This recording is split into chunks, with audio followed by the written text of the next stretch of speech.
Hello everyone, আজ একটা পনিরের রেসিপি তোমাদের সাথে শেয়ার করছি, আর যেটা আমি ফ্রাইড রাইসের সাথে খাওয়ার জন্য বানিয়েছিলাম। আর সেদিন ছিল আমার মায়ের জন্মদিন। তো মায়ের যেহেতু পনির আর ফ্রাইড রাইস খুব ফেভারিট, সেই জন্য আমি ঠিক করেছিলাম পনির আর ফ্রাইড রাইসটা তৈরি করব। তো সেদিন খুব তাড়াহুড়োর মধ্যে রান্নাটা করতে হয়েছে, সেই জন্য সব রকমের ক্লিপস নেওয়া হয়নি। যতটুকু পেরেছি ততটুকুই তোমাদের সাথে শেয়ার করছি। পনিরগুলো চৌকো চৌকো করে কেটে নিয়ে ভেজে নিয়েছি। অল্প করেই ভাজতে হবে, খুব বেশি ভাজার প্রয়োজন নেই।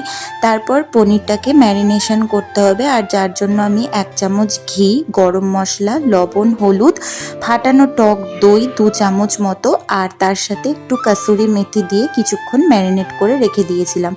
এবার একটু আলু ভাজতে দিয়ে দিয়েছিলাম, আর আলুটা ভাজা হয়ে গেলে তার সাথে দিয়ে দিয়েছিলাম ক্যাপসিকাম।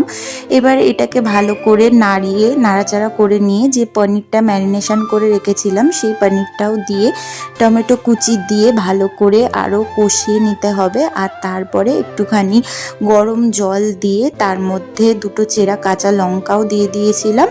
আর তারপর জলটা ফুটে গেলে একদম শুকনো করেই কিন্তু পনিরটা নামিয়েছিলাম। ভালোই হয়েছিল খেতে।